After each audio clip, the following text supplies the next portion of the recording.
Hi friends! Today's video is going to be introducing my new series I'm trying to do on here.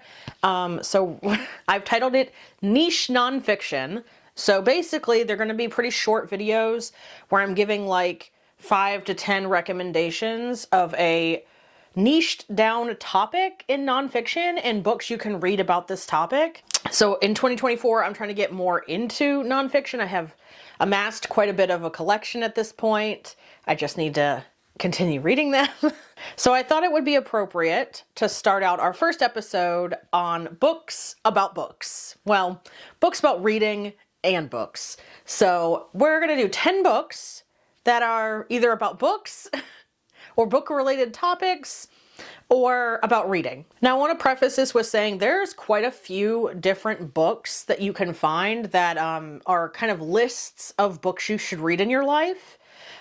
These are not those. I'm not including any of those on this list, mostly because those are usually considered kind of almost reference material. Most of the recommendations on this list either have like a sociology twist or a history twist to them.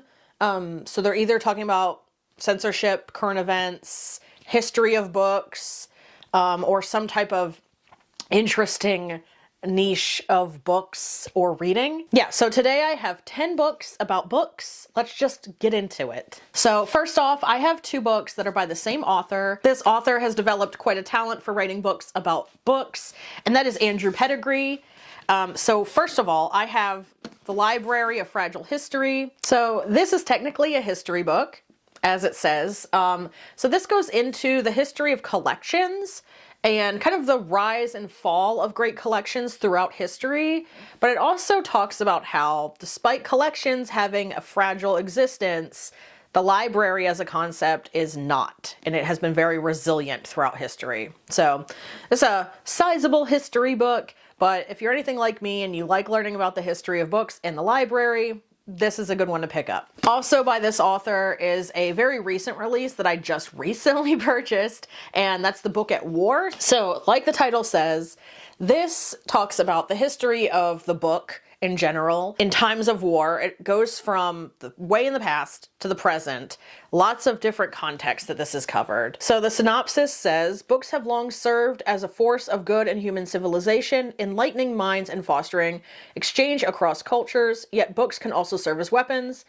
In times of war, they can become the means of coordinating astonishing attacks and desperate defenses, the tools for winning the hearts and minds of civilizations, and the targets of devastating theft and destruction. So this places the book in the context of war.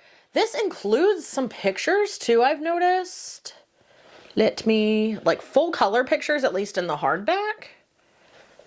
So yeah, very interesting. I'm really excited to read this one. It's like on the top of my TBR for this year. My next suggestion for a book on books is actually on bookstores.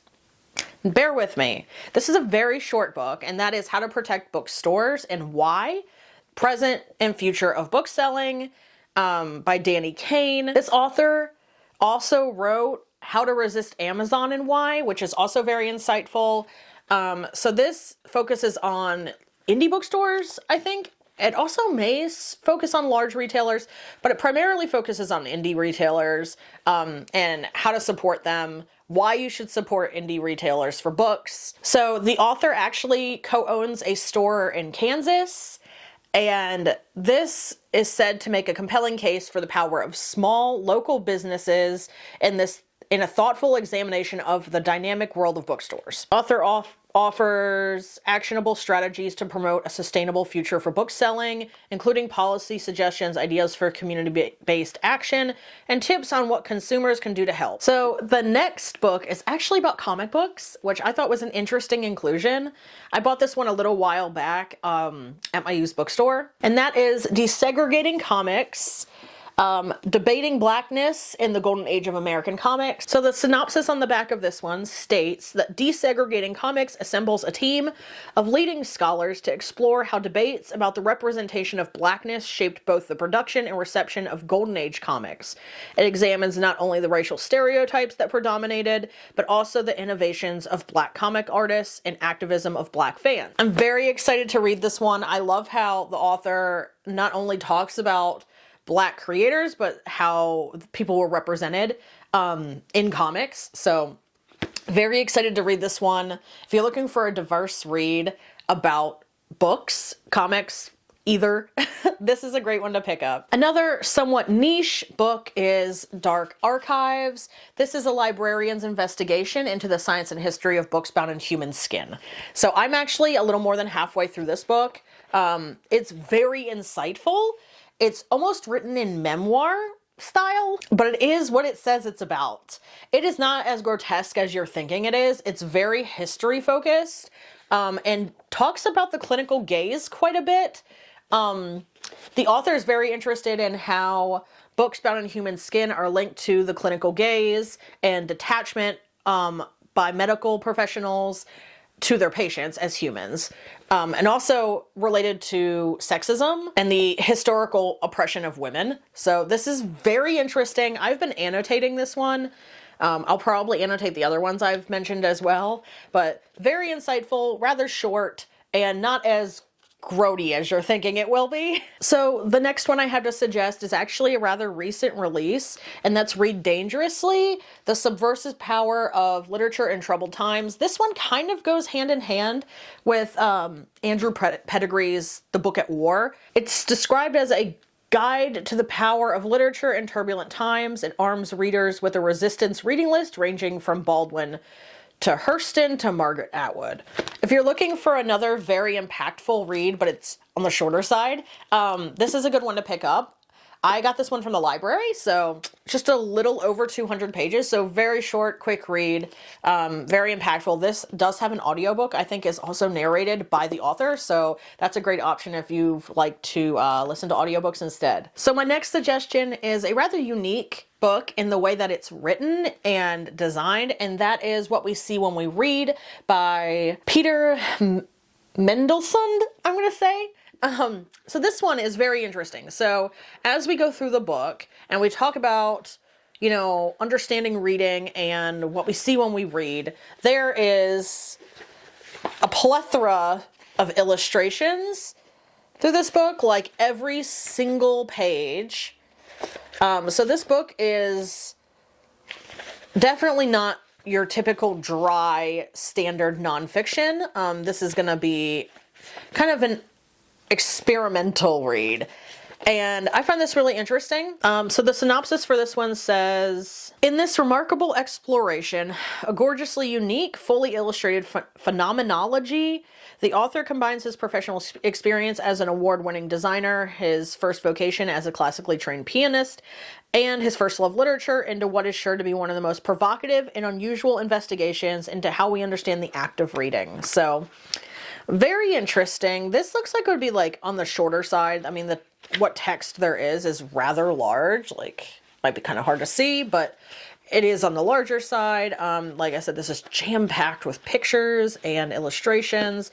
So this is a very interesting way to go about this topic. The next one I have on this list is a memoir, and that is The Year of Reading Dangerously. This one has been highly recommended by several people. So this is a memoir about a working father whose life no longer feels like his own.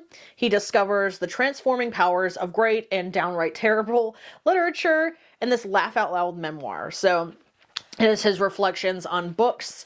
I think it's 50. Yeah, 50 great and not so great ones, and how they changed his life. So this is described as a heartfelt, humorous, and honest examination of what it means to be a reader, and a witty and insightful journey of discovery and soul searching that celebrates the abiding miracle of the book and the power of reading. I have two more left.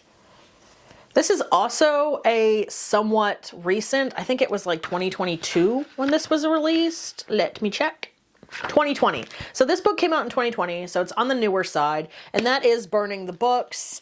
A History of the Deliberate Destruction of Knowledge. So this is another one that's got some history involved, but it also focuses on censorship, which I think it may be the only one on here that focuses like exclusively on censorship. But this one, I have heard a lot of great things about this. I just haven't had the opportunity to pick it up. So I'm very excited to read this one. So this examines censorship and book burning or book banning, not only from a current perspective, but from a historical perspective. The last one on my recommendation list is actually written by a librarian who worked in Washington, D.C. And if you don't know, I live outside of Washington, D.C. And that is Overdue: Reckoning with the Public Library by Amanda Oliver. This book examines libraries from a school librarian perspective, and basically asks, can public librarians continue to play the many roles that they are tasked with? Can American society sustain one of its most noble institutions? Then it says, libraries will not save us. The author helps us imagine what might be possible if we stop expecting them to. So this is a rather short book. I think, yeah, it's under 200 pages. I am probably going to read this very soon. While my area of expertise is not in schools, I am going to work with children, so we kind of have some degree of overlap. I'm very interested in what this author has to say about her experiences. She talks about police violence, the opioid epidemic, widespread inaccessibility of affording housing, all of which come to a head in public library spaces. So I am really excited to read this one. I'm probably going to jump into this like ASAP. Anyways, that is the end of this video. I hope you enjoyed it. If you did, give it a thumbs up. Let me know what topics you would really like me to cover below. I don't personally have to have experience or knowledge of these. I picked the books because being a librarian, this being a channel about books, it kind of made sense, right? But if you have any other niche topics you're dying to get recommendations for, let me know down in the comments. I'll try to work them into my schedule. And as always, thank you guys for watching, and I will see you in the next one. Bye.